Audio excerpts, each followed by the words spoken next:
나누겠습니다. 오늘 주시는 말씀 함께 읽겠습니다. 마가복음 8장 33절부터 38절까지 말씀 우리 다 찾으셔서 한 절씩 교독하겠습니다. 마가복음 8장 33절부터 38절까지 말씀 우리 한 절씩 교독하겠습니다. 제가 먼저 읽습니다. 예수께서 돌이키사 제자들을 보시며 베드로를 꾸짖어 이르시되 사탄아 내 뒤로 물러가라. 내가 하나님의 일을 생각하지 아니하고 도리어 사람의 일을 생각하는도다 하시고 무리와 제자들을 불러 이르시되 누구든지 나를 따라오려거든 자기를 부인하고 자기 십자가를 지고 나를 따를 것이니라. 누구든지 자기 목숨을 구원하고자 하면 잃을 것이요 누구든지 나와 목숨을 위하여 자기 목숨을 잃으면 구원하리라. 사람이 만일 온 천하를 얻고도 자기 목숨을 잃으면 무엇이 유익하리요? 사람이 무엇을 주고 자기 목숨과 바꾸겠느냐? 누구든지 이 음란하고 죄 많은 세대에서 나와 내 말을 부끄러워하면 인자도 아버지의 영광으로 거룩한 천사들과 함께 올 때에 그 사람을 부끄러워하리라. 아멘.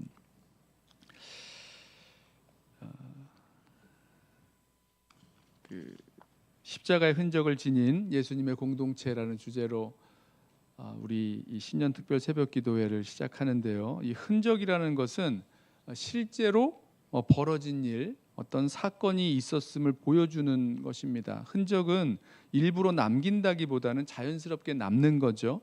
무엇을 하다 보면 남게 되는 그런 자국이나 자취, 흔적이라고 합니다. 불을 피우면 불을 핀 흔적이 있고요.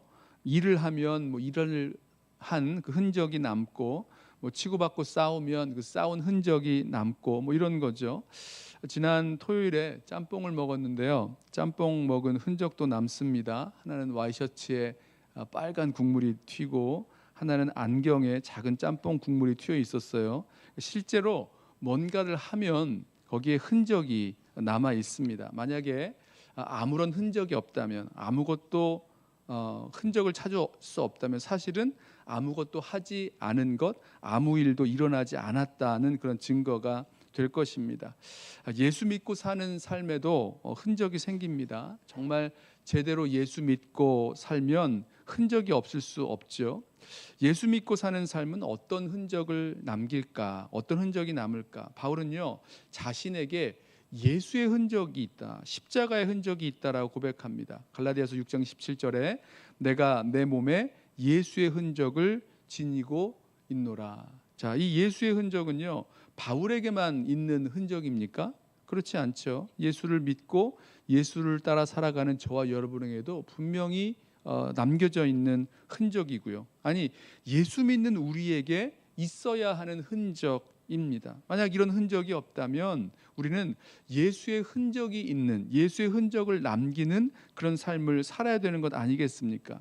자, 십자가의 흔적을 지닌 예수님의 공동체라는 그런 주제로 신년 특별 새벽 기도회를 하면서 예수 믿고 사는 삶, 이 성도와 교회 공동체의 실제적인 흔적들을 우리 확인해 보려고 합니다. 예수의 흔적들을 살펴보면서 정말 우리가 예수를 제대로 믿고 살아가고 있는지 아닌지 확인할 수 있게 될 것이고요. 만약에 아니라면 정말 제대로 예수 믿고 살아가는 그 삶을 살기로 결단하고 흔적을 남길 수 있는 그 삶을 살아갈 수 있는 저와 여러분 되기를 소원합니다.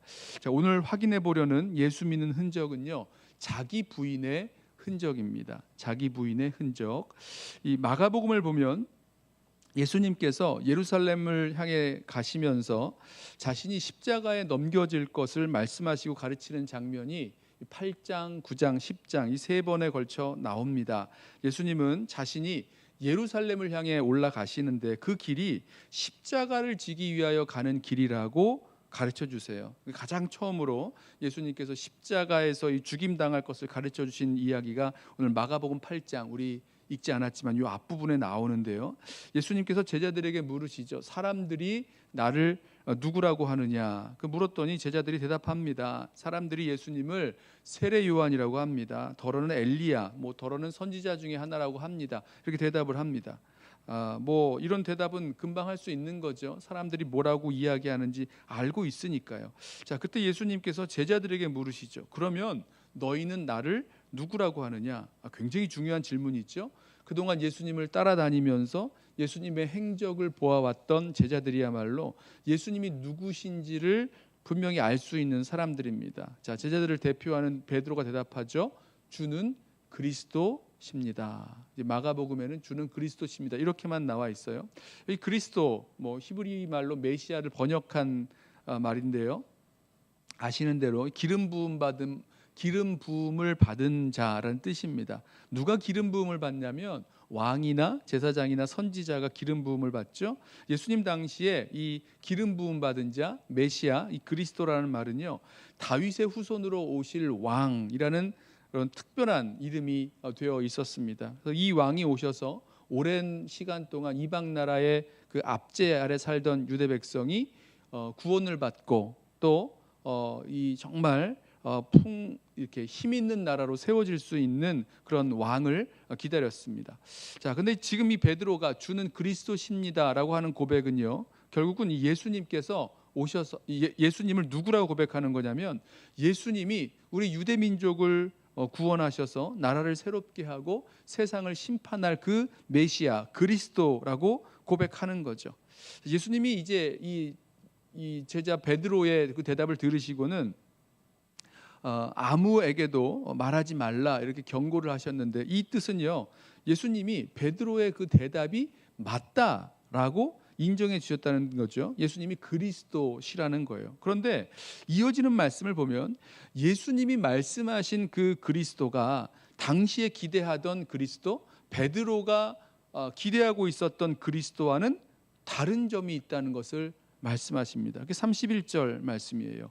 인자가 많은 고난을 받고 장로들과 대제사장들과 서기관들에게 버림받아 죽임을 당하고 사흘 만에 살아나야 할 것을 비로소 그들에게 가르치시되 들어놓고 이 말씀을 하시니 베드로가 예수를 붙들고 항변하매. 자, 드리려는 말씀은요, 예수님께서 말씀하신 그 그리스도와 베드로가 기대하고 있었던 그리스도가 달랐습니다. 예수님 말씀하신 그리스도는 고난받고 버림받고 죽임당할 그런 그리스도였다는 거예요. 당시 유대 사람들, 이 베드로를 포함한 예수님을 따르던 모든 제자들을 포함한 그 누구도 그리스도가 고난받고 죽임받는다는 것과 연결시켜서 생각하는 사람은 없었다고 합니다.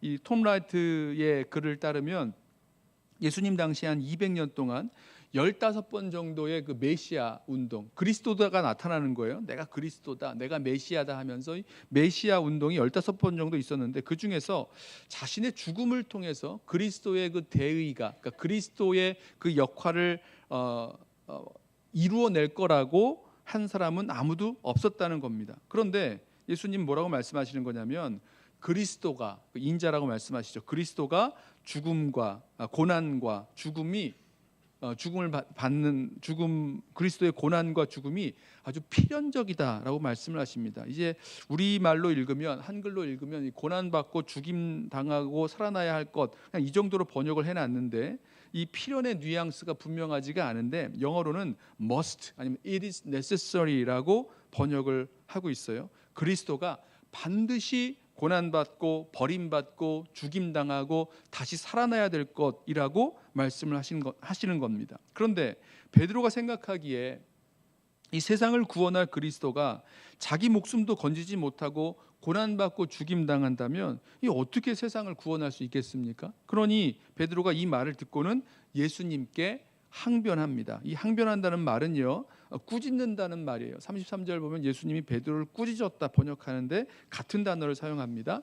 자, 그리스도가 고난받고 죽임당한다는 예수님의 말씀을 들어보니까 이건 말도 안 된다는 거죠. 만약 그렇다면 베드로가 기대하고 있었던 그리스도가 아니에요. 베드로가 기대하고 있었던 그런 소원도 있었는데 이 예수님을 따라감으로 어떤 그 큰 자리에, 높은 자리에 올라가게 되리라는 그런 소원도 갖고 있었는데, 이 베드로가 기대하고 있었던 것도 그리스도도 아니고 베드로가 갖고 있었던 소원도 이루어지지 못하게 되기 때문에, 자, 예수님께 그럴 수 없다라고 항변을 하는 거죠. 그런데 예수님께서 이 베드로를 다시 꾸짖으십니다. 33절, 예수께서 돌이키사 제자들을 보시며 베드로를 꾸짖어 이르시되 사탄아 내 뒤로 물러가라. 내가 하나님의 일을 생각하지 아니하고 도리어 사람의 일을 생각하는도다.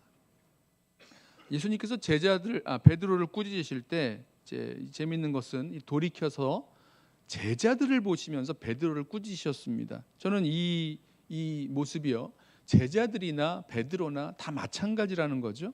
다른 제자들도 예수님이 기대하는 예수님이 말씀하신 그 그리스도와는 다른 모습의 그런 그리스도를 기대하고 있었다는 거죠. 서로 다른 모습을 기대하고 있었다는 것입니다. 그래서 모두가 다 그럴 수 없느라고, 베드로뿐만 아니라 모든 제자들이 예수님께 그럴 수 없노라고 항변하며 꾸짖었을 것이라는 거죠.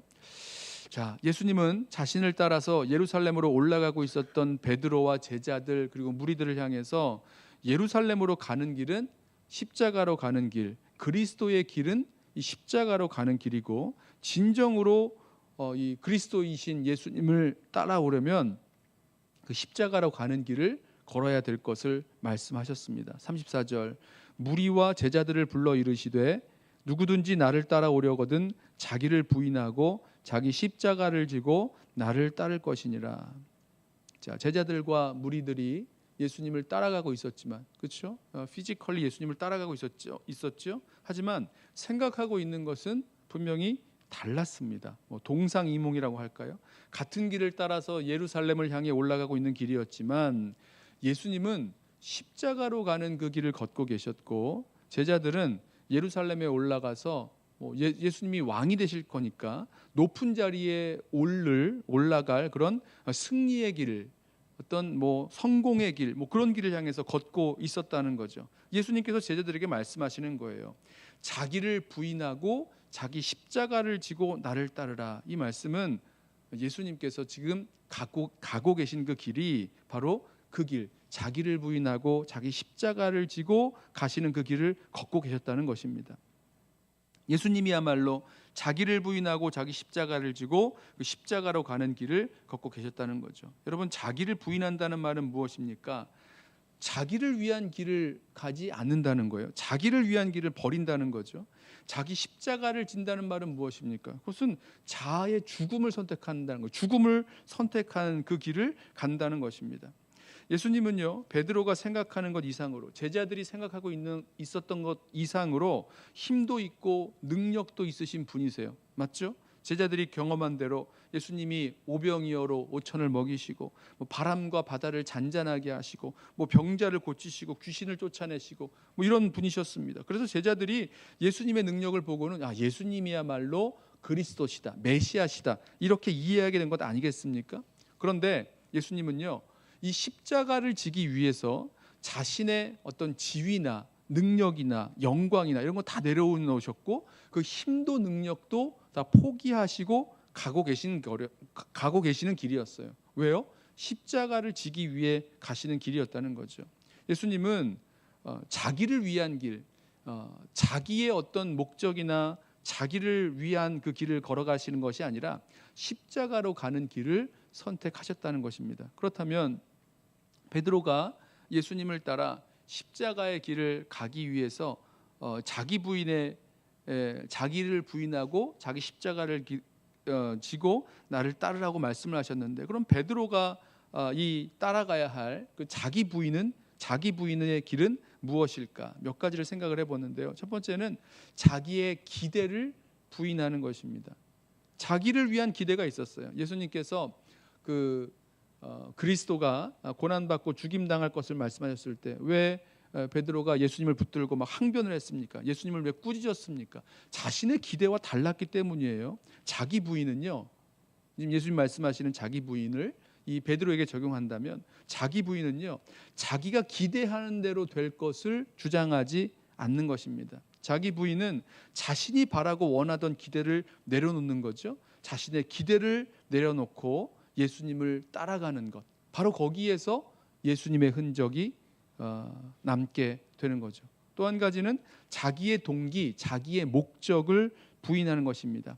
말씀드렸던 대로 이 베드로에게는, 또 제자들에게는 예수님에게 말하지 못했던, 예수님을 따랐던 그런 숨겨진 동기와 목적이 있었어요. 예수님을 따라서 예루살렘에 올라가면 아주 높은 자리를 차지하게 될 거라는 그런 동기와 목적이 있었던 거죠. 자기의 유익과 자기의 만족과 자기의 어떤 성공을 이루려는 그런 내 목적, 그것을 포기하고 예수님을 따라가야 된다는 거죠. 자신의 동기와 목적을 부인합니다. 또 자기의 생각을 부인하는 거죠.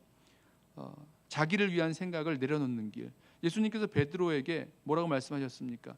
내가 하나님의 일을 생각하지 아니하고 사람의 일을 생각하는도다 말씀하셨을 때, 베드로의 자기 부인은요, 자기의 그 생각을 포기하는 것, 자기의 생각을 내려놓는 거죠. 자기의 생각, 자기의 주장을 철회하고 예수님을 따라갈 때, 그때 흔적이, 예수님의 흔적이 남게 되는 것입니다. 지금 예수님을 누굽니까? 베드로가 따라가고 있어요. 예수님을 따라간다고 하는데 자기의 기대를 가지고, 자기의 동기와 목적을 가지고, 자기의 생각을 그대로 가지고 예수님을 따라가고 있는데, 그것이 아니라 자기 것을 좀 내려놓고 나의 기대, 나의 동기, 나의 그런 생각, 이것을 내려놓고 예수님이 말씀하시는 그 기대, 예수님이 말씀하시는 동기, 예수님이 알려주시는 그 생각을 가지고 예수님을 따라가는 것.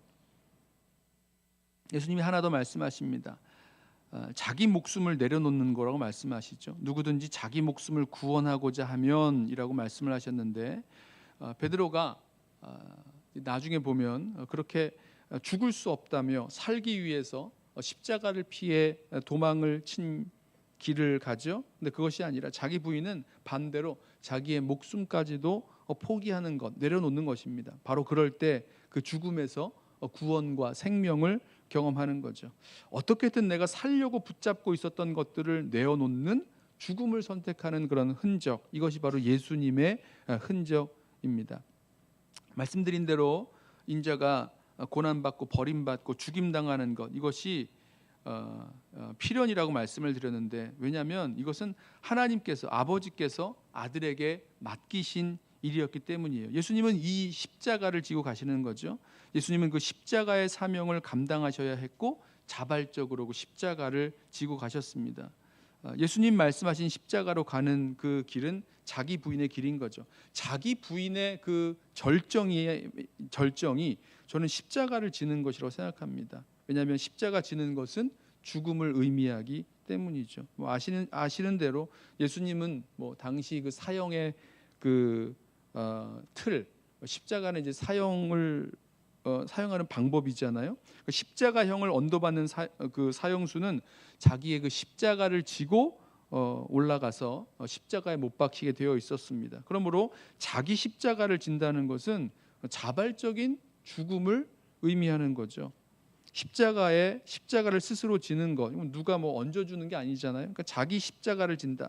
예수님을 따라 자기를 부인하는 사람은 의지적으로 십자가를 진다라는 뜻입니다. 주님 사랑하기에, 또 주님 따라가고 싶어서 그 십자가를 질 때 자아의 죽음을 경험하고 하나님을 높이게 되는 거죠. 십자가를 짊어지는 것, 내 뜻과 내 의지가 아닌 주님의 뜻, 주님의 의지를 따라 사는 것입니다. 사람은 누구나 자기 원하는 대로 자기를 위해 살려는 그런 의지를 가지고 있습니다. 주님께서 우리에게 자기를 부인하고 십자가를 지고 따르라 하신 말씀은요, 자기를 위해서 자기 마음대로 사는 삶을 포기하라는 말씀이죠. 죽은 자는 의지가 없지 않습니까? 십자가를 통과하며 죽음을 경험할 때 자기를 위해 자기 마음대로 사는 삶을 포기하게 되는 거죠. 우리가 아는 찬송가 가사 있어요. 주 달려 죽은 십자가 우리가 생각할 때에 세상에 속한 욕심을 헛된 줄 알고 버리네. 죽으신 구주밖에는 자랑을 말게 하소서. 보혈의 공로 힘입어 교만한 마음을 버리네. 온 세상 만물 가져도 주 내 못다 갚겠네. 놀라운 사랑 받은 나 몸으로 죄물 삼겠네. 보세요. 세상의 욕심을 버린 흔적, 교만한 마음을 버린 흔적, 내 몸이 제물된 죽은 그런 흔적이 남게 된다는 것입니다. 사도 바울이 고린도후서 5장 15절에서 주님의 그 죽으심은 그 구원받는 자들이 이제는 자기를 위해서 살 것이 아니라 나를 위해서 대신하여 죽었다가 다시 사신 분, 예수님이죠. 예수님을 위해 살게 하려고 주님이 죽으셨다, 이렇게 말씀을 해요. 자기를 부인하는 것, 더 이상 자기를 위해서 사는 것이 아니라, 자기 마음대로 사는 것이 아니라 나를 위해 죽으셨다가 다시 사신 분, 예수를 위해 사는 그 삶을 말씀합니다. 자, 말씀을 좀 정리해 보겠습니다. 제자들은요, 예수님께서 나를 따라오너라 이렇게 불렀을 때에 예수님 따라 나선 사람들이죠. 제자들은 예수님이 그리스도시라고 고백했습니다.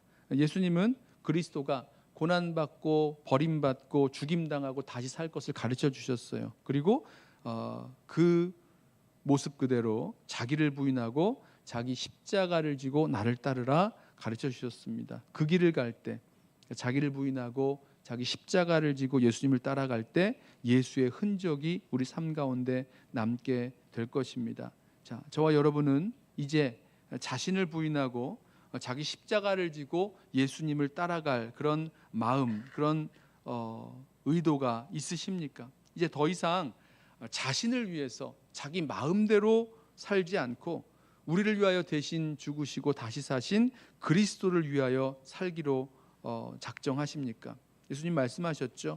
누구든지 나를 따라오려거든 자기를 부인하고 자기 십자가를 지고 나를 따를 것이니라 말씀하셨습니다. 이제 더 이상 우리 자신을 위해서 자기 마음대로 살려는 것이 아니라 자기를 부인하고 자기 십자가 지고 예수님을 따라 살아갈므로 우리 삶에 예수님의 흔적, 또 주님을 위하여 살아가는 삶의 그런 흔적이 남는 성도와 또 교회 공동체 되시기를 예수님의 이름으로 부탁하며 소원합니다. 자, 우리 함께 찬